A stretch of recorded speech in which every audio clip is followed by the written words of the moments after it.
성공예감 별책 부록! 지식과 지혜를 얻는 가장 경제적인 방법, 성공예감 별책 부록 시간입니다. 안녕하세요, 이대호입니다. 우리는 하루에도 몇 번씩 말을 전달을 하죠. 톡을 보내기도 하고 회의에 참가하기도 하고 일상적인 대화도 하고 메일도 쓰고요. 그런데 같은 말을 하더라도 이게 잘 먹힐 때가 있고 헌데 통하지 않을 때도 있습니다. 무슨 차이일까요? 특히 말 잘하는 사람 보면 참 부럽지 않습니까? 또 설득력 있게 사람들 잘 이끄는 사람들 보면 신기하기도 하고요. 오늘은 전달자라는 책을 통해서 그 전달의 기술 또 태도까지도 같이 한번 배워보시죠. 이 책의 저자인 한양대 교육공학과 유영만 교수와 함께합니다. 교수님 안녕하세요. 안녕하세요. 반갑습니다. 네. 이 책이 무려 103번째 책입니다. 네. 103번째.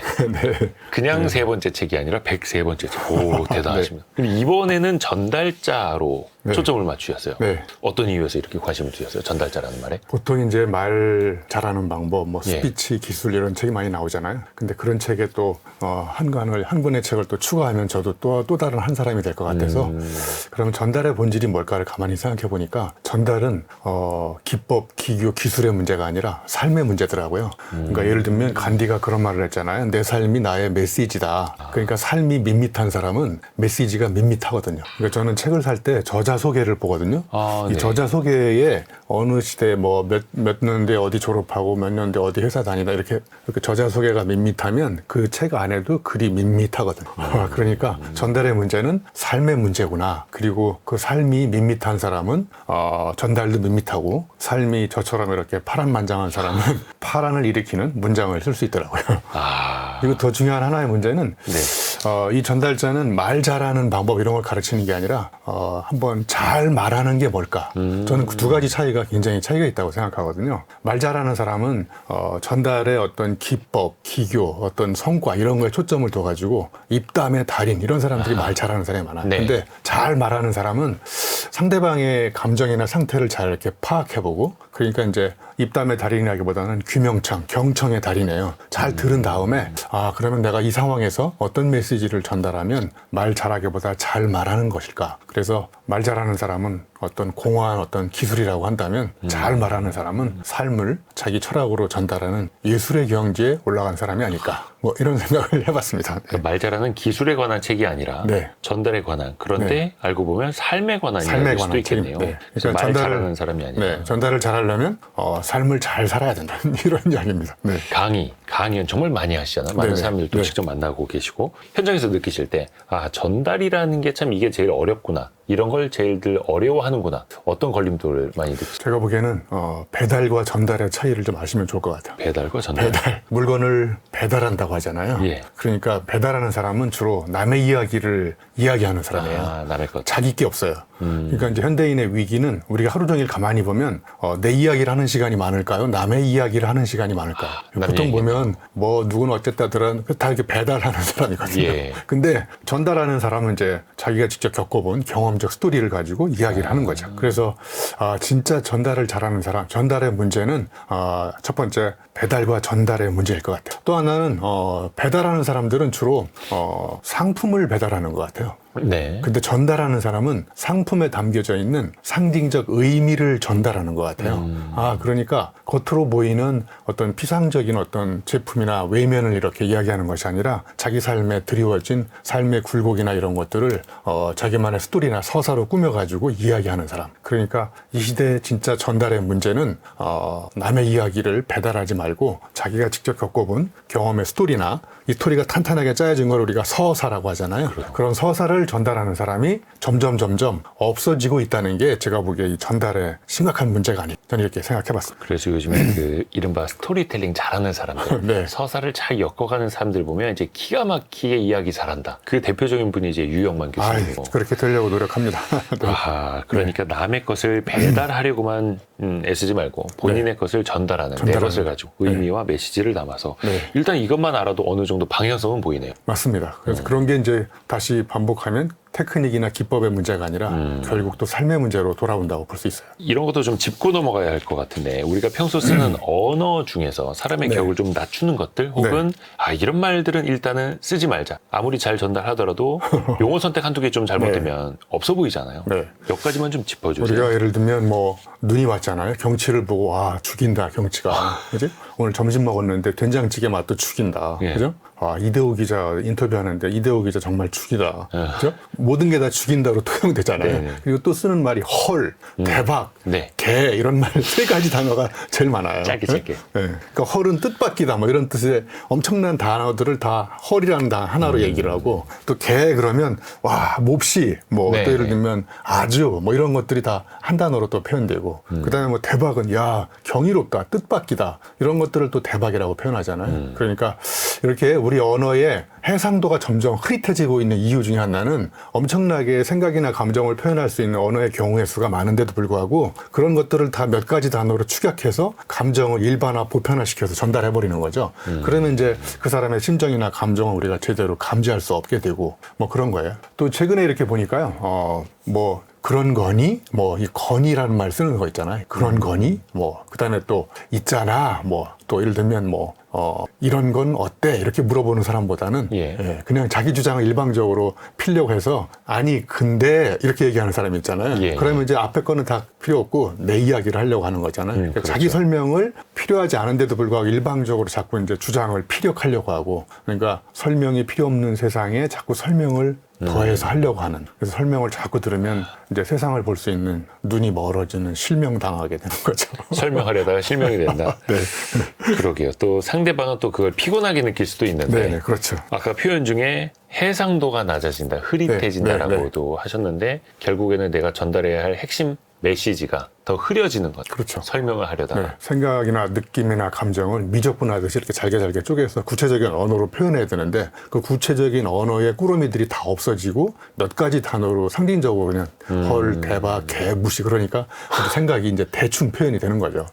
또 요즘엔 또 빠르게 임팩트 있게 표현하려다 보니까 또 더 맞습니다. 그렇게 되는 거고요. 또 전달력이 좋다라는 건 설득력이 있다라는 거잖아요. 네. 실제로 설득력이 있는 사람들 어떤 차이일까요? 뭐 사람의 감정을 잘 흔드는 걸까요? 그 수사학의 대가라고 하면 우리가 아리스토텔레스를 꼽잖아요. 그래서 설득의 3대 요소를 많은 사람들이 알고 있는데 로고스는 이제 말 그대로 논리적으로 설명하는 능력이거든요. 이게 설득의 전체 10%밖에 안 된대요. 그럼 나머지 이제 90%는 뭐냐면 그 중에 30%는 이제 파토스라고 합니다. 파토스는 뭐냐면 감성적으로 설득하는 능력이에요. 그러니까 로고스가 논리적 설명력이라고 한다면 파토스는 감성적 설득력이에요. 자, 그러면 사람들이 전달을 잘하거나 전달이 잘 될 때 논리적으로 설명을 잘하는 사람이 전달이 잘 될까요? 감성적으로 설득하는 사람이 잘 될까요? 감성이죠. 네. 이게 적절한 비유일지는 모르겠는데 선생님 다 그런 건 아니지만 우리 선생님들은 논리적으로 설명을 많이 하거든요. 네. 이미 알고 있는 지식을 설명해서 의미를 자꾸 이렇게 이제 머리에 꽂거든요. 의미가 머리에 꽂히는 걸 이제 전문 용어로 골 때린다고 하죠. 근데 본인이 겪어본 스토리가 많은 사람들 그런 감성적으로 설득해가지고 의미를 심장에 꽂아요. 그래서 그게 의미 심장해진다고 합니다. 예를 들면 그 광고 카피 같은 거, 그 한 줄의 문장들. 카피도 100% 거의 감성적 설득입니다. 논리에 호소하는 광고는 다 실패합니다. 그러면 이제 나머지 이제 60%가 뭐냐면 이제 가장 중요한 게 이게 이제 에토스라는 게 있거든요.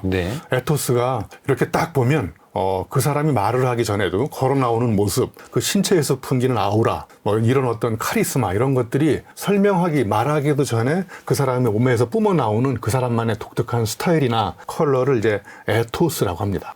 자, 그러면 이 에토스가 거의 설득의 60%를 차지한다는 거예요. 우리가 많이 경험을 해보지만 강인하를 딱 나오는 그 사람의 모습을 봤을 때 와, 형언할 수 없는 그 사람만의 어떤 독특한 어떤 아우라가 느껴지잖아요. 범접할 수 없고 대체 불가능한 그 사람만의 스타일이 딱 느껴지는 거. 이게 이제 설득력의 약 60%를 차지한다고 합니다. 네. 어떻게 보면 맨 처음에 말씀해 주셨던 기술이 아니라 삶 그 삶의 자체다라는 게 여기서도 나오는 거네요. 왠지 에토스를 통해서. 저 사람 뭔가 있을 것 같다. 뭔지는 모르겠지만 뭐 불길한 예감이 들 수도 있고 뭔가 카리스마가 넘쳐서 신비의 베일에 쌓인 어떤 그런 보이지 않는 신비가 이렇게 느껴지기도 하고. 좋은 것일 수도 있고 안 좋은 것일 수도 있지만 그것 자체가 그 사람의 삶이고 그 사람의 삶이죠. 거기서부터 전달력과 설득이 사실상 시작이 된다는 거죠. 그렇죠. 그거는 꾸며낼 수 없는, 형언할 수 없는 거죠. 우리가 전달력에 대해서도 좀 이야기를 더 들어가 보겠습니다. 어떤 사람은 맛있게 말을 잘해요. 네. 근데 누구는 뭘 해도 노잼이에요. 네. 이거 어떤 차이일지 좀 예시를 좀 들어줄 수 있을까요? 네. 전달을 잘하는 사람들의 가장 중요한 특징은 비유법을 잘 쓰는 것 같아요. 전달을 교수님처럼. 잘못하는 사람 비위가 상하게 말을 하는 거예요. 자, 예를 들면, 누군가가 결혼은 양파다. 예. 우리 이대호 기자님, 작가님이, 네. 결혼은 양파다. 결혼은 왜 양파일까요? 까도 뭔가 새로운 게 계속 나오는 나온다. 네. 그게 아니고 까도 눈물이 난다는 거예요. 그럼 지금 웃으셨는데 왜 웃으셨냐면 일단 결혼해 보셨을 것 같아. 그리고 양파 가서 눈물 나본 경험이 있어요. 그럼요. 그다음에 이제 결혼해서 눈물 나본 경험이 그럼요. 있으니까 네. 결혼하고 양파가 관계가 없는데 네. 갑자기 결혼하고 양파는 눈물이라는 공통어로 이렇게 연결이 되잖아요. 이렇게 이제 전달을 잘하는 사람들은 은유로 어떤 사유를 촉진하는 데 대가인 것 같아요. 그 사람들을 제가 봤을 때. 자, 그리고 전달을 잘하는 사람들의 또 하나 특징은 추상적으로 얘기하지 않고 구체적으로 얘기하는 것 같아요. 자, 예를 들면, 야, 새해가 됐는데 건강하고 행복해야 되잖아. 이런 말을 하지 않고, 네. 자, 건강해지려면, 야, 건강해야 오래 살고 건강해 행복하다 이렇게 얘기하면 잘 와닿지 않잖아요. 네. 저는 어떻게 얘기하냐면, 자, 건강해지려면, 행복해지려면 허리 둘레를, 제가 우리 2분의 1 때 얘기했잖아요. 허리 둘레를 절반으로 줄이고, 네. 허벅지 두께를 2배로 늘리고. 그러면 행복해지는 방법은, 건강해지는 방법은 오늘부터 내가 허리 둘레를 줄이려면 뭐 해야 되지?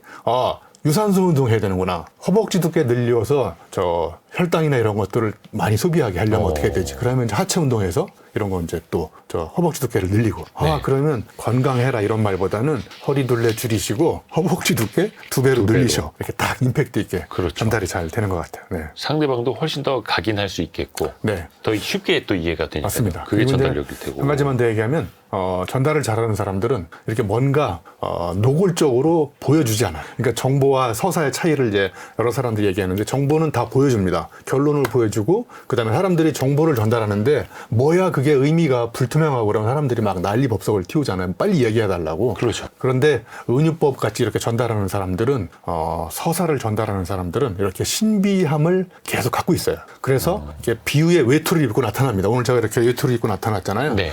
결혼은 양파다 이렇게 비유의 외투를 입고 나타났어요. 또 예를 들면 누군가가 야 비만은 비무장지대야. 왜 그럴까요? 비만은 비무장지대다. 네, 일단 의미가 확 밝혀지지 않았잖아요. 그죠? 예. 베일에 쌓여 있죠. 네. 뱃살은 상반신과 하반신에 걸쳐 있는 무책임한 비무장지대야. 이해가 되시잖아요. 예. 그죠? 그러니까 이렇게 뒤늦게 깨닫게 만드는 거죠. 처음부터 이렇게 딱. 그러니까 제가 보기에 모든 신비한 것은 다 베일에 쌓여 있습니다. 자, 그런데 요즘 현대의 문제는 뭐냐면 뭐 하는 게 노골적으로 다 까발려지고 있어요. 정보도 다 그렇고. 그렇죠. 그리고 빠르죠. 사람들이 의미를 찾아내기 위해서 머뭇거리거나 주춤하지 않아요. 다 그냥 빨리빨리 지나가고, 그죠? 예. 이런 게 지금 우리 사회의 전달의 문제를 일으키는 심각한 문제이고, 전달을 잘하는 사람과 못하는 사람들의 특징도 이렇게 비교를 해보면 쉽게 이해가 될 수 있을 것 같으네. 너무 빠르게 사실 그대로 그냥 직진으로 가는 게 정보 전달에는 좋겠으나 좋은 설득할 때는 결코 도움은 안 된다는 그렇습니다. 거죠. 네. 오히려 더 비유를 통해서도 은유적으로 네. 이런 거 교수님한테 진짜 하나하나 배울 때마다 좀 신기합니다. 아이, 신비롭습니다. 거의. 네. 또 이제 전달을 잘하는 것도 굉장히 중요하고 상대를 설득을 해야 하는데 사실은 듣는 사람 그게 누구냐도 되게 중요하잖아요. 네. 그 사람이 사람을 잘 안 믿어요. 의심이 많아요. 그렇죠. 그런 사람한테 가장 좋은 전달 방법은 어떤 게 있을까요? 로고스, 파토스 다음에 에토스를 얘기했잖아요. 그 에토스를 이렇게 보여주는 건데 참 보여주는 게 쉽지 않거든요. 왜냐하면 그 사람의 삶의 문제이기 때문에 제가 이제 하나 에피소드나 사례를 말씀드리면 얼마 전에 이제 방송국에 강연 배틀쇼를 한다고 그래서 한번 출연했어요. 네. 처음으로 저도 방송에 나가서 강연 배틀쇼를 했거든요. 예, 그래서 그 세 사람이 나왔어요. 예. 각자 이제 한 가지 키워드를 가지고 이렇게 얘기를 하는 거예요. 그래서 이제 한 가지 키워드를 딱 얘기를 하면 이제 관중들이 누구 키워드를 먼저 듣고 싶은가 바로 투표를 합니다. 예, 저는 이제 키워드가 사건이었었어요. 어떤 사람은 이제 인간관계, 어떤 사람은 이제 돈. 그러면 이대호 기자님, 그 돈과 인간관계와 사건 중에서 야. 어떤 걸 제일 먼저 듣고 싶어요? 좀 불리하셨을 것 같은데. 그렇죠. 당연히 불리하죠. 네. 저는 50명 중에서 4표밖에 못 얻었어요. 전반전에. 일단은 시작할 때는. 시작할 때. 자, 그러면 이제 순서대로 강의를 시작해요. 네. 자, 1등 한 사람은 이제 돈에 대해서 강의를 해요. 2등 한 사람은 인간관계. 그럼 저는 이제 꼴찌 했으니까 사건에 대해서 강의를 하잖아요. 아무도 사건에 대해서 이렇게 듣고 싶지 않을 것 같아. 자, 그런데 세 사람이 강의가 끝난 다음에 바로 또 투표를 했어요. 누구 강의를 제일 먼저 후반전에 듣고 싶습니까? 그러면 누가 1등 했을까요? 네. 제가 무려 35표를 얻었어요. 야.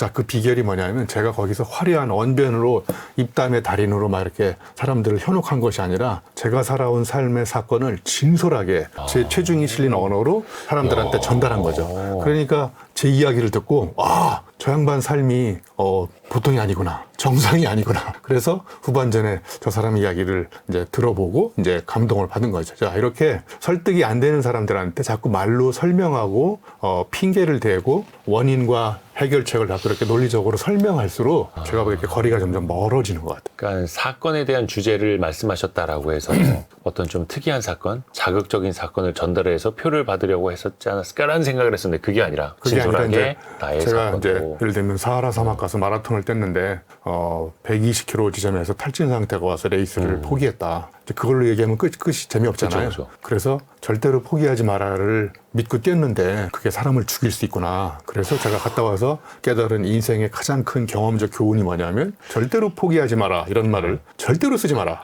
이런 이제 그 사건을 통해서 이제 사고가 바뀐 이런 이제 그건 책에서 배울 수 없는 이런 경험적 교훈을 한 6가지 사건을 통해서 제가 얘기했더니 제가 봐도 제가 감동적으로 강의를 잘한 것 같아요. 네. 교수님 같은 경우에도 그러면 하루에 생겨나는 일들, 일상 에피소드를 다 적어놓고 글과 말로 그럼 계속해서 활용을 하세요. 그렇죠. 이제 사건 사고가 그 사람의 전달에 가장 중요한 재료가 되거든요. 예를 들면 제가 2021년도로 기억되는데 국토 완주 그랜드 슬램으로 자전거를 타고 1900km를 다 탔거든요. 대단하세요. 그러니까 예를 들면 서울에서 부산까지 인천 아라뱃길에서 부산 낙동강 하구토까지 633km를 가는데 예. 국토 종주라고 하거든요. 보통 이제 3박 4일 뭐 2박 3일 빨리 가는 사람은 가는데 가는 도중에 아무 사고가 없어요. 예. 그럼 제가 이제 부산까지 갔다 와서 여기 출연했는데 교수님 가서 뭘 배웠습니까? 그럼 제가 할 얘기가 없잖아요. 사고가 없으니까. 네. 그죠? 그러니까 저는 사고 날 때까지 다시 출발하거든요. 예? 그래야 사고가 났어야 그 사고 난 경험을 가지고 이제 사고가 바뀐 이런 교훈을 전달할 수 있는 거죠. 아니 그냥 발병 나는 것 정도로 하면 안 됩니까? 네. 그러니까 이렇게 사건 사고가 많아야 전달할 거리가 생기고 전달할 거리가 없는 사람들은 주로 인생이 밋밋하다고 그랬잖아요. 평범하다고. 네. 왜 그 토크쇼에서 진짜 선호하는 많이 그 섭외하는 연예인들도 보면 에피소드 부자들 많지 않습니까? 네. 그런 분들이 어떻게 보면 사건이 많은 거고 많은 거죠. 또 그런 거 하나하나를 사실은 기억을 하고 잘 또 전달을 하는 거고. 전달하고. 그러니까 전달의 재료가 결국은 자기가 살아본 경험의 깊이와 넓이만큼 전달력의 깊이와 넓이가 저는 결정된다고 생각해요. 저는 가끔 그런 생각 하거든요. 나는 왜 그런 에피소드가 좀 별로 없을까? 너무 밋밋하게 살아서 그런 걸. 지금 쩔뚝거리시니까 사무실에서 넘어졌으니까 이것도 네. 하나의 큰 사건 사고인 거죠. 무릎 깨지고 이런 네. 거. 자주 넘어지셔야 돼요. 그러네요. 생각해보면은 이런 거 하나하나가 또 우리 청취자분들하고 대화하는 또 소재가 되는 거고요. 그러니까 제가 언뜻 생각난 하나의 사례는 네. 여기 돼지가 목배 구조상 15도 이상 목을 못 들거든요. 그죠. 돼지가 하늘을 못 쳐다본다 못 하더라고요. 쳐다본다고요. 예. 근데 돼지가 하늘을 보는 방법이 있어요. 어떻게 하면 볼 수 있을까요? 누우라고요. 그렇지. 걷다가 발을 잘못했다가 이렇게 자빠지면 네. 난생 처음 하늘을 볼 수가 있거든요. 난생 처음. 그렇죠. 그러니까 정상적인 방법으로는 볼 수 없는데 비정상적인 방법으로 볼 수 없는 가능성을 보게 되는 거죠. 자, 그러니까 인생은 평면으로 쫙 가는 사람보다 이렇게 가다가 우회도 해보고 가다가 잘못된 길을 들어서 가지고 또 뭐 구렁텅이에 빠지기도 하고 넘어지고 자빠지고 그런 경험이 결국은 그 사람한테 이렇게 하면은 이렇게 되는구나 이런 성찰의 포인트를 제공하게 되고 거기서 우리가 이제 깨달음의 교훈을 얻고 결국 그런 게 많은 사람들이 전달력의 임팩트가 높은 사람인 거고요. 그런 경험이 없고 이제 책상에서 계속 책만 열심히 공부한 사람. 그러니까 경험이 없는데 개념이 엄청나게 많은 사람들이 있어요. 그런 사람들 이야기 들으면 이렇게 머리가 아프잖아요. 그죠. 가슴에 와닿지 않고. 그냥 개념으로만 들어야 되면. 네네. 이거 하나하나. 그러니까 저뿐만 아니라 우리 이 영상을 보시거나 방송을 들으시는 우리 네. 청취자 구독자분들도 그런 거 하나하나를 또 이제 누적하는 삶을 살아야겠다는 생각만 해도 네. 확실히 이제 전달자가 되는 좋은 맞습니다. 전달자가 네. 되는 그런 길의 출발이겠네요. 네, 그러니까 전달자로서 어디 학원에 가 스피치 학원한테는 죄송하지만 어디가 자꾸 말 잘하는 스킬도 배워야 되지만 그거 이전에 내가 이제까지 살아왔던 전반전의 삶을 돌이켜봤을 때 이런 것이 부족하다. 그러면 후반전 지금부터 우리가 이제 전반전하고 다른 삶을 살아가면 다른 삶을 살아간 만큼만 내가 다르게 전달할 수 있는 거예요. 제가 보기에는. 또 하나 교수님이 네. 30여 년간 또 현재까지도 앞으로도 전달자로 살아오셨고 네. 살아가실 거 아닙니까? 많은 학생들 또 청중들도 만나고 거기에서 겪었던 어떤 에피소드가 있다면 네, 알려주세요. 정말 제가 이제 강의를 여러 번 해보니까 강의하고 강연은 일단 틀리더라고요. 네. 강의는 5% 겸손하게 특정한 대상을 일정 기간 동안 계속 주기적으로 하는 게 강의거든요. 강의의 핵심은 5% 겸손해야 돼요. 그리고 논리적 설명을 잘해야 됩니다. 강의는 말 그대로 가르쳐주는 거죠. 가르쳐주는 거예요. 근데 강연은요, 일단 불특정 대상이고, 일단 강의보다 숫자가 많아. 막 1000명, 제가 14,000명까지 해봤거든요. 한 자리에서요? 네. 그러면 10명, 20명, 30명 데리고 강의라는 거하고, 예. 500명, 5,000명 이렇게 인원수를 데리고 거기서 가서 그냥 조곤조곤 설명하면 어떻게 될까요? 망하죠. 망합니다. 네, 망하죠. 자, 그러니까 이제 강연은 가장 중요한 게 5% 오버해야 돼. 오버해서 자기만의 아까 말씀드렸던 에토스나 카리스마나 아우라로 청중을 일단 휘어잡아야 해서. 그래서 내가 주도권을 갖고 끌고 가야지 거기서 예, 제가 부족하지만 뭐 부족한데 왜 나와서 거기 합니까? 그죠?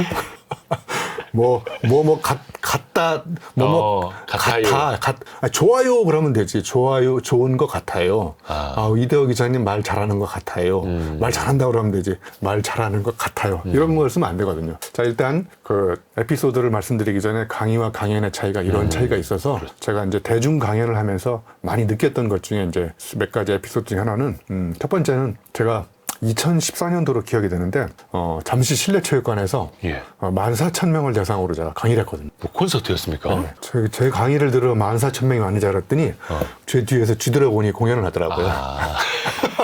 쥐드래곤 앞서서. 그러니까 제 강의를 들으러 14,000명이 몰린 게 아니라 쥐 뒤에 노래를 듣기 위해서 몰렸다가 이제 저를 포함해서 이제 저같이 사회적 명사 한 명, 그다음에 이제 스포츠 선수 이상화, 제 기억에 이상화 선수가 나왔었고, 그다음에 이제 삼성에 사는 거니까 이제 삼성그룹 사장단 한 명, 이게 세 명이 앞에서 강의를 하고 이제 강의가 별로 재미없을 것 같으니까 뒤에 이제 GD에 공연을 하는 거거든. 근데 예. 제가 거기서 14,000명이면요, 그 기세에 압도당할 수 있거든요. 그러니 잘못하면 휘말리잖아요. 네. 거기 가서 강의하면 안 되잖아요. 예. 강연을 해야 되잖아요. 예. 그래서 제가 화두를 이렇게 던졌어요. GD한테는 열광을 하고 나한테 열광을 안 하더라고요. 예. 그래서 여러분, 열정과 열광의 차이는 뭡니까? 네, 뭘 것 같아요, 우리 기자님? 이거 어려운데요? 열광, 아주 쉽습니다. 열정. 네, 열정은 내가 하는 거고 열광은 뭔가 수동적으로 나오는 그렇죠. 반응? 예. 예, 열광은 남의 일에 발광을 해. 그러면서 부산물 이렇게 침이 흘러요. 그리고 열정은 내 일에 몰입을 해. 근데 자기도 모르게 땀이 나오는 거예요. 예? 그러니까 진짜 전달을 잘하는 사람은 땀 흘려본 경험을 이야기해야지 침 흘려본 경험을 이야기하면 안 되거든요. 예, 그래서 열정과 열광의 차이는 땀과 침의 차이입니다. 그랬더니 애들이 막 제 이야기를 듣고 막 열광을 하더라고요. 혹시 그러면 땀과 침은 어떤 차이가 있는지 아시나요? 땀과 침? 예, 땀은 예. 소음기가 있기 때문에 썩지 않아요. 침은 소음기가 없기 때문에 썩어요. 그러니까 이제 거기까지는 생각을 못 해봤습니다. 그러니까 침 흘리는 사람이 네. 일찍 죽어. 네. 근데 땀 흘리는 사람은 건강하잖아요. 예? 썩지 않고. 그러니까 아무튼 땀 흘려본 경험. 그래서 예. 전달에 필요한 3가지 액체가 있어요. 예. 예, 첫째, 땀입니다.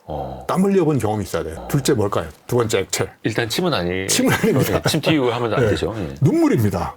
눈물 흘려본 경험. 그 다음에 세 번째, 피 흘려본 경험. 피땀 눈물. 그러니까 피하고 땀이 합쳐지면 피땀이 되잖아요. 예. 눈물하고 피가 합쳐지면 피눈물이 되고. 그러니까 땀과 예. 눈물과 피 흘려본 경험이 있는 사람이 전달을 잘하는 겁니다. 제가 보기에는. 이런 분들은 뭐 이야기거리 뭐 끝없이 나오죠. 끝없이 나오는 거죠. 네네. 거의 그리고 뭐. 이제 두 번째 에피소드는 예. 우리 대한민국 강사들이 마지막 가서 강의하고 싶은 데는 제가 보기에 공중파도 공중파고 뭐 요즘에 유튜브도 많이 있지만 S그룹 사장단 강의예요. 어렵다고요? 예, 거기가 너무 진지하죠. 아침 7시에 예. 사장님들 한 50명이 앉아있는데 강의장 분위기가 영하 20도예요. 그래서 강사들의 무덤이야. 거기 가면 강사들이 다 얼어 죽어요. 말하기 전에. 싸늘해. 거기서 만약에 성공했다. 네. 그러면 이제 강사로 가는 탄탄대로 길이 열립니다. 왜냐면 보증 수표니까. 거기서 내가 전달을 했다는 거잖아요. 예. 그 사장단 50명을 감동시킨다는 얘기는 대단한 내공이 아니면, 그러니까 거기서 또 책에 나온 얘기하면 장렬히 전사하거든요. 또 공부 열심히 하시는 분들이니까 이미. 예. 이미 웬만한 정보들은 다 갖고 있어. 네. 그러니까 그 사람들이 몰랐던 사실을 새롭게 깨닫게, 그리고 저럴 수도 있겠다라는 이런 감각적 각성을 줘야지 논리적으로 전달하면 또 실패할 수 있거든요. 하나 더 들은다면 제가 이제 2024년도에 100번째 책 코나투스 책을 낸 다음에 네네. 100번째 출판 기념회 강연을 했어요. 제가 좋아하는 130명만 딱 초대해서 제가 이제 행사를 책을 사서 책을 읽을 수 없는 이런데 이제 기부를 하자. 네. 그래가지고 그때 3,000권을 책을 팔았어요. 그래가지고 3,000권을 기부 받아가지고 군대에 천부 기부하고 뭐 이런 식으로 해서 이렇게 저한테는 개인적으로 엄청나게 의미가 있는 그런 행사를 했는데 그때 이제 이 코나투스라는 개념이 뭐냐면 이런 겁니다. 혹시 이전 여행을 떠나기 전날 네. 다리가 떨리세요? 심장이 뛰세요? 심장이 여행을, 뛰어야죠. 심장이 뛰죠. 예. 여기 출근하는 날은 이제 다리가 떨리고 그죠? 그리고 우리 여성분들한테 물어보면 명절 때 시댁에 갈 때 발걸음이 무거울까요? 무겁죠. 네, 무겁죠. 그러니까 코나투스가 뭐냐면 나한테 아픔이나 슬픔을 주는 정서는 가급적 끊으라는 거예요. 그리고 나한테 기쁨이나 즐거움을 주는 정서는 2배로 늘려서 해보고 그렇게 살면 인생의 후반전이 행복해질 수 있다는 게 이제 코나투스라는 개념이고 결국은 이제 제가 코나투스에서 전달하고 싶은 메시지는 뭐였냐면 우리 모두가 다 원본으로 태어난 거예요. 원본. 근데 살면서 다른 원본을 복사하기 시작해. 비교하고. 그래서 원본이 태어나서 다른 사람의 인생을 복사하면서 죽는 인생을 복사라고 해요. 죽을 사자를 써서 네. 복사. 그러니까 그렇게 살지 말고 너는 대체 불가는 너만의 원본이 있는데 왜 다른 사람의 원본을 복사하면서 사느냐. 그런 메시지를 던진 게 저의 이제 100번째 책 출간 기념이었어요. 누구나 진품이고 진본이고 원본인데 왜 다른 카피하는 삶을 살려고 하느냐. 네. 요즘에 그래서 퍼스널 브랜딩이라는 표현 많이 쓰잖아요. 특히 뭐 SNS, 온라인, 뭐 디지털 시대다 보니까 나 자신을 잘 알려야 한다? 이런 식으로. 또 유명세가 또 돈이 되기도 하고, 네네. SNS에서는. 근데 교수님은 그걸 넘어서 휴먼 브랜딩을 강조하셨어요. 이것도 네. 어떻게 다른 거예요? 퍼스널 브랜딩은 내가 이걸 잘할 수 있다. 너보다. 그래서 남과 경쟁을 해서 넘버원이 되려고 하는 싸움이 이제 퍼스널 브랜딩이에요. 자, 그럼 예를 들어서 100m를 10명이서 똑같이 출발해. 그러면 거기 1등이 나올 거 아니에요. 네. 거기서 1등은 영원한 1등이 될까요? 그럴 수 없죠. 또 싸워야 되잖아요. 계속 바깥에 있는 사람하고. 근데 100m를 360도 방향으로 뛰면 어떻게 될까요? 360도 방향으로 뛰어. 이대호 기자는 북쪽으로 뛰고 저는 남쪽으로 뛰고 막 이렇게 서로가 다른 방향으로. 서로부터가 다른 방향으로 뛰면 경쟁 상대가 누가 될까요? 나 자신밖에 없죠. 나 자신이죠. 이게 굉장히 중요한 차이입니다. 그러니까 퍼스널 브랜딩은 항상 남하고 경쟁해서 넘버원이 되려고 하지만 휴먼 브랜딩은 어제의 나와 비교를 해. 내가 어제 이렇게 생각했고 이렇게 행동했는데 오늘은 그러면 어제와 다르게 뭔가 좀 다르게 그러니까 비교 대상이 바깥에 있는 다른 사람이 아니라 안에 있는 나예요. 내가 경쟁 상대가 되는 거예요. 그래서 이제 어제의 나와 비교하면서 이제 대체가 불가능한 넘버원이 아니라 온리원이 되는 거죠.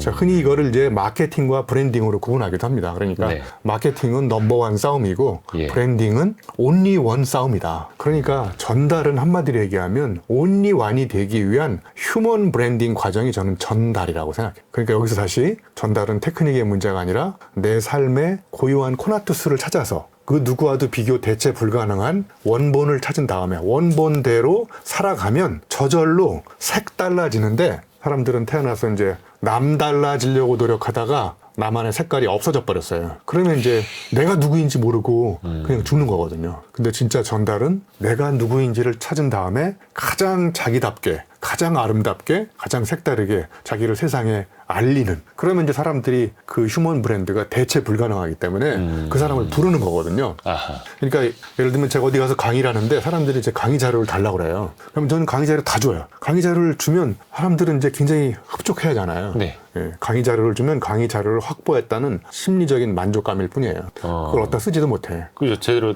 살펴보지도 않아요. 예. 살펴보지도 않고 네. 어디다 저장했는지 기억도 안 나고. 예. 예? 컴퓨터 폴더 안에 뭐 한 5년 전 거 이렇게 있죠. 예. 그러니까 저만의 색깔로 디자인된 컨텐츠는 제 삶이 거기에 담겨 있는 거거든요. 그러니까 그거를 누가 대신 강의해도 저하고 똑같이 흉내내기가 쉽지 않거든요. 그러니까 예를 들면 좀 오만자만한 것 같지만 인간 유형만의 강의는 뭔가 색다른 것 같아. 그러면 저 대신 이대호 기자님 대신 가서 강의해 줄 수 있습니까?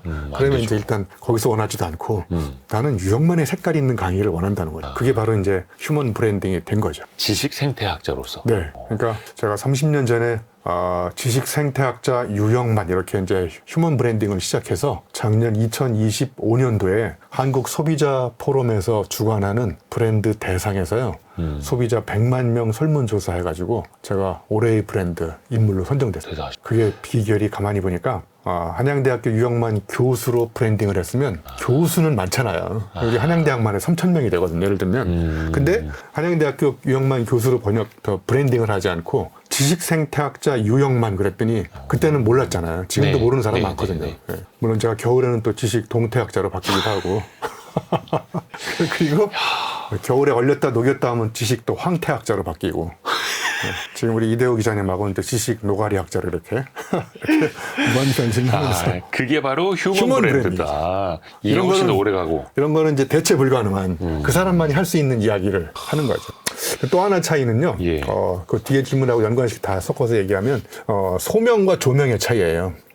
아니, 조명과 소명의 차이. 네. 그러니까 퍼스널 브랜드는 조명받을 때 살아납니다. 근데 조명이 꺼지면 그 사람도 같이 사라져요. 그런데 휴먼 브랜드는 그 사람이 소명을 쫓아갑니다. 조명과 소명의 차이는 어마어마한 차이거든요. 소명은 예. 정말 신의 부르심을, 나의 직업의 소명의식을 갖는다고 하잖아요. 그러니까 소명은 그 사람이 죽어도 그 사람의 브랜드는 그대로 살아남습니다. 그러니까 퍼스널 브랜드는 사람 퍼스널이 죽으면 브랜드도 죽지만 휴먼 브랜드는 휴먼이 죽어도 브랜드는 계속 살아남습니다. 위인전 속 인물처럼. 일종의 힘으로서. 네. 근데 이게 네. 교수님처럼 책을 103권이나 현재까지 쓰신 분이나 뭐 30여 년 동안 뭐 연구 이렇게 하신 분이나가 아니라 네. 평범한 직장인, 네. 평범한 자영업자도 휴먼 브랜딩을 할 수 있다라고 보세요? 맞습니다. 어떻게 하면 왜냐하면 좋을까요? 우리 모두는 저마다의 n분의 1의 재능을 다 갖고 있거든요. 네. 그리고 코나투스는 두 가지가 있어요. 누구나 다 갖고 있습니다. 코나투스는. 이대호 기자님도 코나투스 저도 갖고 있어요. 근데 네. 코나투스는 다 다릅니다. 그 코나투스를 찾으시면 누구나 다 휴먼 브랜딩을 할 수 있어요. 왜냐하면 내가 하면 재미있고 나만이 할 수 있는 것, 그리고 내가 하지 않으면 안 되는 것, 왠지 내가 하면 5시간이 지났는데 5분처럼 느껴지는 일, 이런 몰입 경험을 하게 되면 저절로 저는 그게 그 사람의 휴먼 브랜드가 된다고 생각해요. 근데 내가 단순히 잘하는 것이 네. 아니라 네. 사람들에게 또 스토리가 될 만한 것들, 그렇죠. 내가 네. 경험한 것들, 네. 내 삶의 일부 이렇게요. 우리가 또 뒤집어서 배울 필요도 있어요. 이렇게 하면 망한다. 네. 휴먼 브랜딩 하려다가 이렇게는 빠지지 말아라. 좀 네. 알려주세요. 제가 예전에 이런 사람 만나지 마세요 이런 책을 썼는데, 만약에 제목을 이런 사람 만나세요 그러면 책을 살까요? 이런 사람 만나지 마세요 그러면 책을 더 잘 살까요? 뒤집어야죠. 뒤집어야죠. 그러니까 전달도 제가 강의할 때 어떻게 하면 전달을 잘할까요? 전달력이란 무엇일까? 이런 거 얘기하지 않고 이렇게 하면 전달에 실패합니다. 장렬히 전사하는 전달의 비결 5가지. 그러면 일단 귀가 솔깃하잖아요. 썸네일 이거 써야겠네요. 네. 자, 그러면 이제 첫 번째 전달은 맥락을 잘 파악하지 못할 때 전달이 실패하거든요. 그러니까 예를 들면 제가 7시 30분부터 9시까지 조찬 강연을 갔는데 7시 27분부터 7시 30분까지 3분 동안 스피치 하시는 국회의원이 나타나셨어요. 네. 일단 나타나는 조짐이 약간 불길해 보였어요. 저분이 과연 3분 만에 스피치를 끝낼까? 근데 3분 스피치를 하셔야 되는데 몇 분 네. 스피치를 했을까요? 정치인들의 축사 길죠. 30분 하셨습니다. 그런 분들 저거는- 있대요, 진짜. 그러니까 30분 하시는 동안 우리 청중들은 막 그 사람한테 열광을 보여고 재밌다고 그런 표정을 보여줬을까요? 아니죠. 예, 욕을 안 해서 그렇지. 야, 당신 지금 눈으로 말했을 때. 빨리 안 내려와? 지금 당신이 여기 주연이 아니고 조연이야. 그러니까 쑥맥이 뭐냐면 조연인데 주연으로 착각하는 거야. 가서 그렇게 전달하면 그건 장렬히 전사합니다. 그러니까 그 사람이 30분 제 시간을 뺏어 가는 바람에 제 강의 시간이 90분에서 60분으로 줄었잖아요. 네. 그래서 제가 무대 위에 딱 올라가서 이렇게 얘기했어요. 예. 이 세상에서 가장 강력한 범법 행위가 뭔지 아십니까? 예. 남의 시간을 도둑질하는 예? 그런 사람이라고 그렇게 얘기했더니 이제 이분이 자기 이야기 끝나고 바로 나가셔가지고 제 이야기를 못 듣고 가셨어요. 가셔갖고 그런 말씀 하신 거 아닙니까? 그렇죠. 네. 안 계시니까? 네. 그 맥락에 실패하는 게, 그러니까 이게 전문 용어로 맥락적 사유라고 하거든요. 제가 지금 이대호 기자님과 이렇게 얘기를 하면서 이 기자님의 표정을 보거든요. 표정이 예. 썰렁하면 바로 메시지를 접어야 돼요.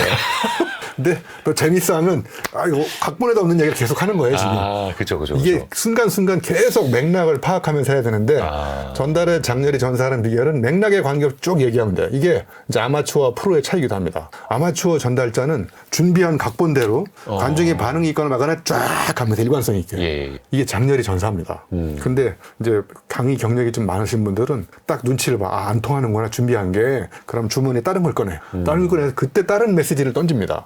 이게 이제 시시각각 임기응변력을 발휘해서 어떻게 하는지에 따라서 전달에 성공하느냐 실패하느냐가 이제 결정되는 거고요. 이제 또 하나는 그 빌 게이츠하고 네. 스티브 잡스가 대학 졸업식 축사에 가서 연설을 했잖아요. 네. 누구 연설이 더 재밌을 것 같아요?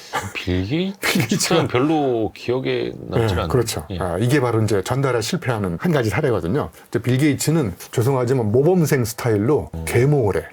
그리고 선전을 해. 네. 옳은 이야기를 해요. 예. 듣고 나면 그래 맞는데 그 이해는 가는데 와닿지가 않아. 그래서 뒤에서 이제 속고 너나 잘해. 뭐 이런 걸로. 근데 스티브 잡스는 이렇게 얘기합니다. 나 사생아였다. 나 대학 때려치웠다. 나 사장하다 쫓겨났다. 그러니까 자기가 눈물 흘렸던 경험을 가지고 선전을 하지 않고 선동가 스타일로 야, 마음을 흔들어. 마음을 흔들어요. 그러니까 이 물건을 훔치면 범인이지만 마음을 훔치면 애인이 됩니다. 그러니까 스티브 잡스가 그 마음을 막 뒤흔드는 거야. 맞아. 그러니까 감동시키면 행동합니다. 그러니까 전달에 실패하려면 감동시키지 말고 사람들의 머리를 계속 공략해서 그냥 저 모범생 스타일로 선전을 하면 되나요? 그게 전달에 실패하는 방법이고. 실패하는 비결. 세 번째는 이제 두 번째 거하고 연결이 돼 있는데요.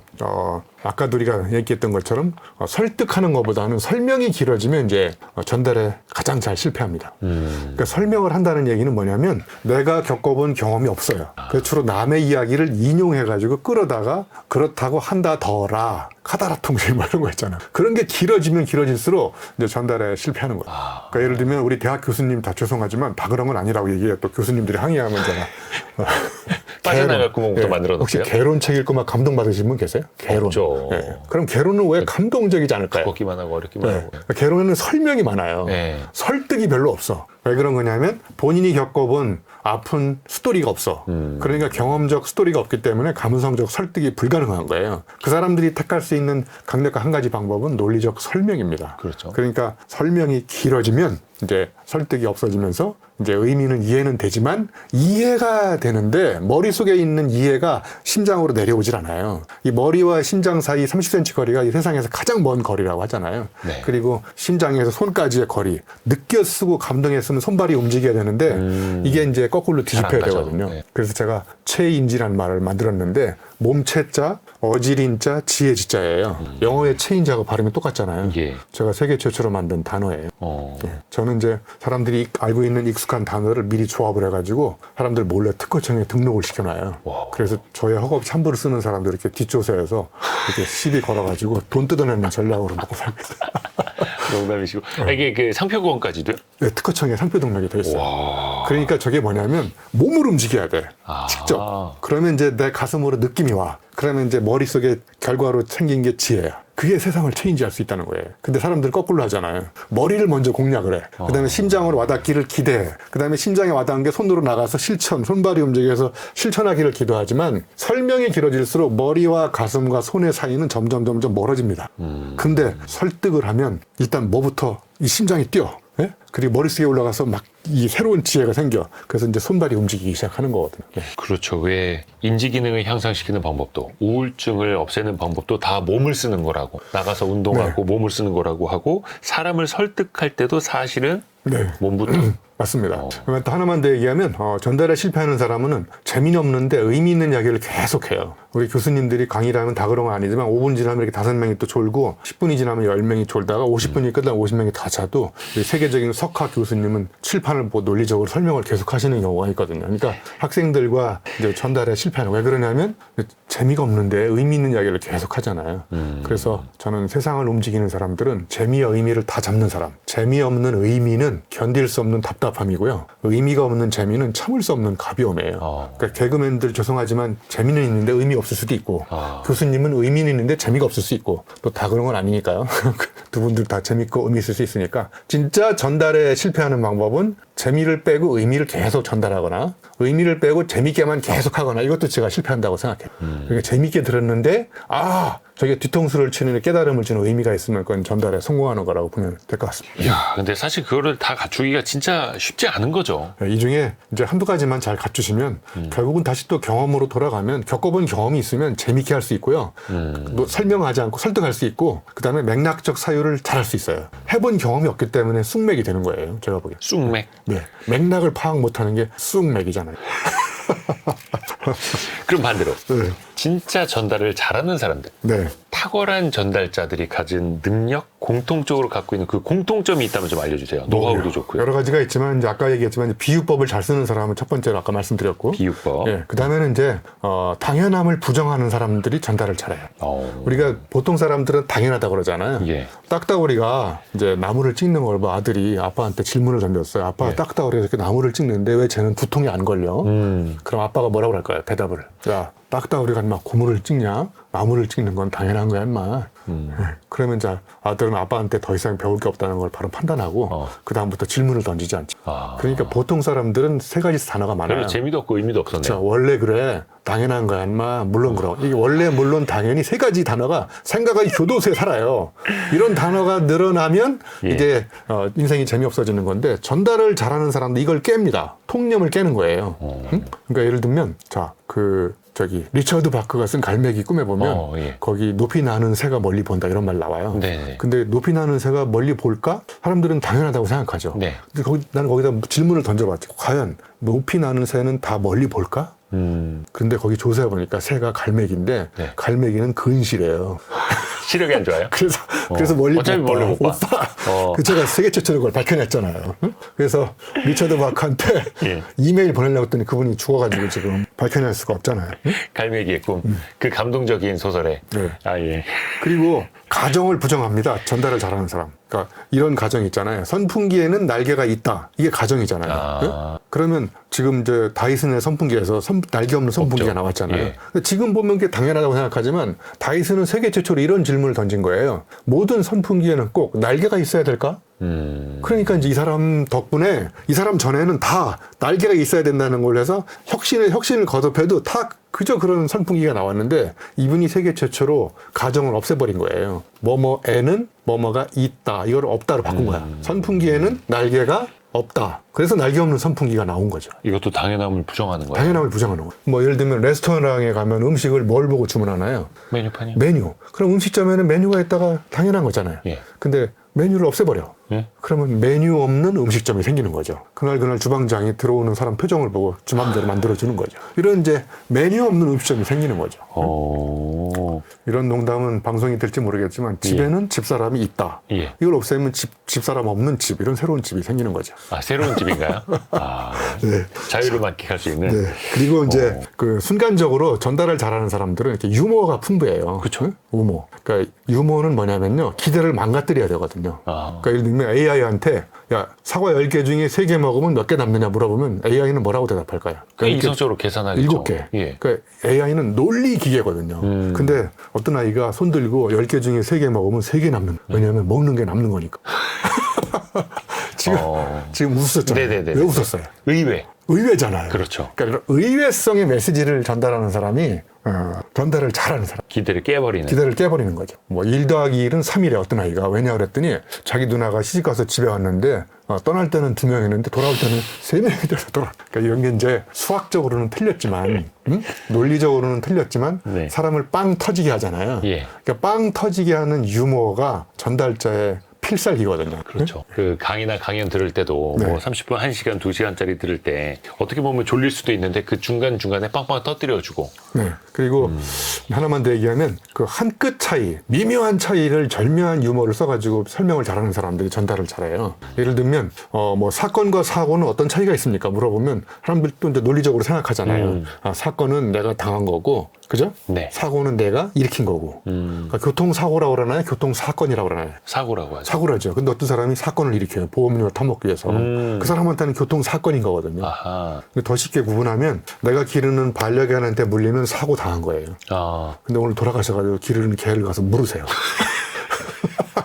내가 개를 물면 그건 사건이 되는 거예요.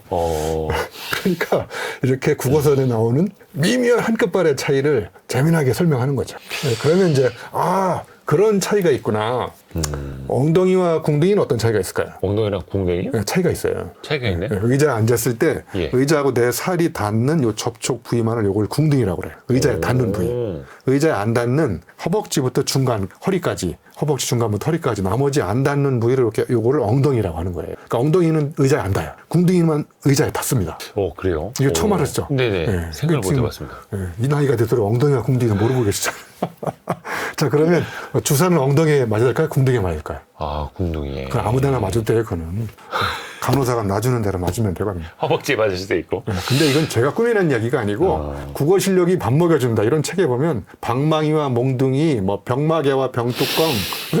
이대호 기자님 화가 날 때 뚜껑이 열려요, 마개가 열려요? 뚜껑이 열리죠. 뚜껑이 열리잖아요. 그러니까 뚜껑은 겉표면만 둘러싸고 있는 거고 마개는 코르크처럼 와인 안으로 들어가 있는 거. 이게 마개예요. 이런 미묘한 한 끝발의 차이를 사람들이 대충 알고 대충 전달하니까 내 몸에 사는 가장 큰 해충 이름이 대충이 되는 거죠. 대충 하지 말아라. 네.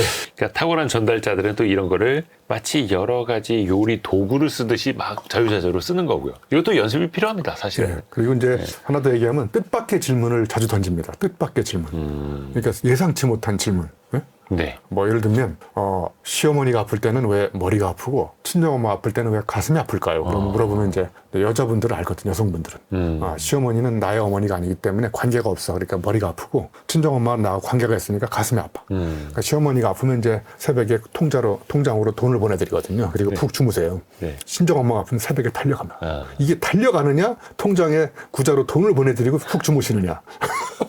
이게 머리 아픈 것과 가슴 아픈 것의 차이인데 이게 정말 대단한 차이거든요. 세상은 가슴이 아픈 사람이 전달을 잘합니다. 근데 이거를 또 듣는 사람이 당연히 그러면 공감을 또 할 테고 할 수밖에 네. 없고 네. 요것도 좀 여쭤봐야 되는데 이제 AI 시대가 되니까 요즘에 글 쓰는 것도 AI한테 대신 많이 시키거든요. 네. 그냥 AI 시대에 좋은 전달자가 되려면 뭐 유영만 교수를 카피해서 글을 써봐 내가 어디 가서 발표하게 네. 이런다고 될 것 같지는 않고요. 네. 어떻게 해야 될까요? 그러니까 AI가 쓰는 언어와 사람이 쓰는 언어의 가장 중요한 차이는 무게감의 차이입니다. 자, 예를 들면 제가 고등학교 다니면서 용접을 했거든요. 제가 용접공 출신입니다. 네. 용접공 세계적으로 유명한 3대 용접공이 엘빈 토플러, 브라이언 트래시, 한국의 유영만이 세상에 세계적으로 유명한 3대 용접공이거든요. 엘빈 토플러 박사가 용접을 했어요. 했었어요? 네. 그러니까 세상을 지배하는 사람이 되려면 용접을 해야 됩니다. 아무튼 자 그러면 저는 고등학교 때 회색빛 청춘을 보내면서 막 눈물을 흘리면서 예. 선배님들을 맞아가며 용접을 했거든요. 네. 그러니까 저는 용접이라는 단어를 딱 쓸 때 그 청춘 회색빛 청춘을 보냈던 그 회한과 눈물과 이런 땀이 쫙 저 무게감이 엄청나게 무겁게 다가와요. 그러니까 용접이라는 단어를 저울에 딱 재면 이 어마어마하게 무겁습니다. 네. 근데 우리 이대호 기자님 용접 안 해보셨잖아요. 잠깐 해봤습니다. 잠깐 해보셨어요? 네네네. 와 용접을 해보셨구나. 네, 잠깐. 네. 근데 AI가 용접을 해봤을까요? 못 해봤죠. 못 해봤죠. AI가 용접을 쓰는 단어와 제가 글을 쓸 때 용접이라는 단어를 쓸 때 어떤 심리적인 뉘앙스의 느낌의 차이가 있을까요? AI는 그냥 통계적으로 확률적으로 패턴이 높은 단어를 그냥 계산해서 찾아와요. 그렇죠. 네. 그러니까 AI는 지능적이고요. 사람은 지성적이라고 합니다. 그러니까 지능적이라는 말의 특징은 뭘까요? 우리 이대호 기자님한테 당신은 정말 지능적이야. 그러면 기분이 좋으세요? 왠지 좋진 않네요. 예, 그렇죠. 지능적. 네, 지능적이라는 말은 계산적이란 말입니다. 계산은 빠르게 하는 게 계산입니다. 그런데 지성은 깊이 사유합니다. 의미를 반추해보고. 그러니까 AI는 몸이 없기 때문에 땀을 흘려본 적이 없어요. 눈물 흘려본 적도 없고 네. 침도 안 흘리지만 피도 안 흘리고 그러니까 겪어본 경험이 없기 때문에 자기가 쓰는 단어가 모든 단어들이 다 경험의 깊이와 넓이가 없어요. 그런데 사람이 쓰는 단어는 다 그런 건 아니지만 저마다 다 사람마다 다르잖아요. 예를 들면 아파트 그러면 우리 이대호 기자님 뭐가 제일 먼저 떠오르세요? 아파트. 윤수일이 떠오르세요? 아파트먼트라고 하는 그런 건축물이 건축물. 떠오르겠죠? 로제가 떠오르세요? 로제도 떠오르고. 예, 네. 예. 저는 이제 예를 들면 아파트 그러면 건설 현장에서 일하는 노동자들의 근로자들의 얼굴이 떠올라요. 제가 대학 다닐 때 아르바이트를 해봤거든요. 벽돌 네, 날리는 네. 거예요. 근데 어떤 사람은 이제 한 5, 60대는 윤수일이 떠오르고 20, 30대 M세대는 뭐 로제가 떠오르고 네. 어떤 아이는 평수가 떠오르고 다 이렇게 아파트라는 단어에 대해서 이렇게 연상되는 그 경험이 왜 다 다를까요? 그 아파트와 관련된 경험이 다른 네, 거잖아요. 그렇죠. 그러니까 AI는 아파트와 관련된 경험을 해본 적이 없어요. 그러니까 걔가 쓰는 언어는 굉장히 계산적이고 확률적이고 통계적인 언어입니다. 그러니까 그 언어 속에는 삶의 애환이나 희노애락이 담겨 있잖아요. 그게 저는 AI가 쓴 언어와 사람이 쓴 언어의 근본적인 차이라고 생각하고 그래서 점점 AI 시대가 돼도 저는 이렇게 생각해요. 더 많이 읽어야 되고 예? AI가 대신 읽어주고 이대호 기자 안 읽으면 어떻게 될까요? 도태되죠. 도태되죠. 그 다음에 AI가 대신 써줘. 읽지도 않고 쓰는 것도 AI한테 요약해달래. 그리고 이제 AI한테 대신 말해달래. 자, 그러니까 읽기, 쓰기, 말하기를 다 AI가 대신하기 시작하면 인간의 존재 이유가 점점 없어집니다. 그래서 이제 사람은 점점 머리를 안 쓰게 되고 이제 결론적으로 얘기하면 인공지능이 인간 지능을 다 지배하기일 수도 있어요. 이거를 깨는 방법은 이제 다시 또 원점으로 돌아가서 경험도 해보고 감각적 데이터를 많이 갖고 있어야 돼요. 그리고 책을 읽어서 내가 겪었던 경험을 어제와 다른 언어로 번역해. 그래서 자기만의 언어로 계속 전달을 해야 이게 이제 삶의 서사가 살아나는 거고 인간다운 면모가 이제 되살아난다고 생각합니다. 맨 처음에 이야기했던 그 전달의 방법은 기술이 아니라 삶이다. 이게 AI 시대에도 쭉 이어져 나와서 맞습니다. 네. 관통을 하는 그 이야기였네요. 오늘 저희가 전달자라고 하는 책, 유영만 교수님의 103번째 책을 이야기하고 있는데요. 이 책을 관통하는 핵심 구절 하나를 직접 좀 낭독을 부탁드리려고 합니다. 네, 제가 너무 좋은 말들이 많아가지고 고르기가 오히려 더 쉽지 한 않습니다. 문장만 딱 읽어보면 네. 105페이지에 전달력은 익숙한 세계에 길들여져 있는 세상의 관습을 벗기고 새로운 습관의 옷을 입히려는 안간 힘이다. 관습의 옷을 벗고 새로운 습관을 입히는. 새로운 습관의 옷을 입히려는. 그러니까 전달은 이제 언어적인 점성을 깨는 거거든요. 점성이라는 게 뭐냐면 귀뚜라미 그러면 어떻게 우나요?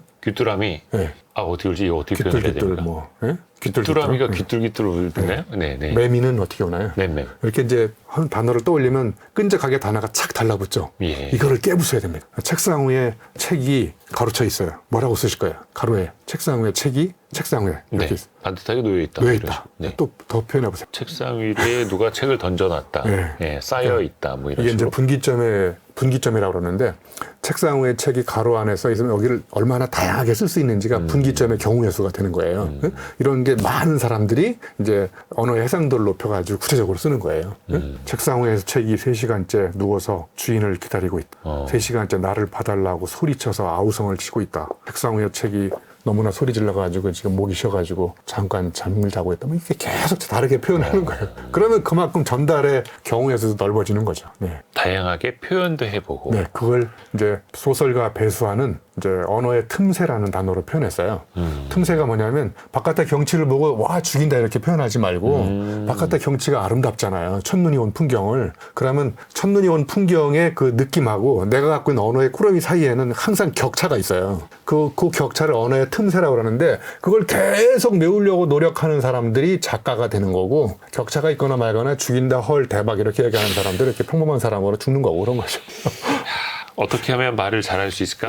저 사람들은 어떻게 저렇게 말을 잘할까? 네. 사실 어떻게 보면 그 질문에 대한 답을 하나둘씩 찾아갈 수 있는 그런 시간이었고 그런 책이었습니다. 오늘 별책부록은요. 한양대 교육공학과 유영만 교수와 함께 전달자라는 책을 같이 읽어봤습니다. 고맙습니다. 네, 고맙습니다. 감사합니다. 별의별 이야기를 책을 통해서 나누는 별책부록 마치고요. 월요일 아침 9시 5분에 다시 찾아뵙겠습니다. 성공의 감은 오늘도 여러분을 응원합니다.